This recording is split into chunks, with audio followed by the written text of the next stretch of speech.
একটা শিশু সন্তান জন্মের পর থেকে তার বাবা মা যেভাবে তাকে লালন পালন করে 22 বছর বয়স পর্যন্ত তাকে নিয়ে যায়, কেননা সে সাবালক হইতে আমাদের দেশের নিয়মে 22 বছর লাগে।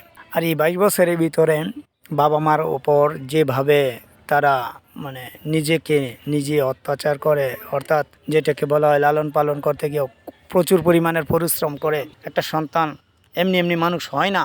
একটা বাবা অনেক সময় দেখা যাচ্ছে ঠিকমতো পোশাক আশাক পরে না, খাবার দাবার ঠিকমতো খাইতে পারে না, তারপরও কিন্তু সন্তানের ভরণ পোষণ ঠিকই করে যাচ্ছে।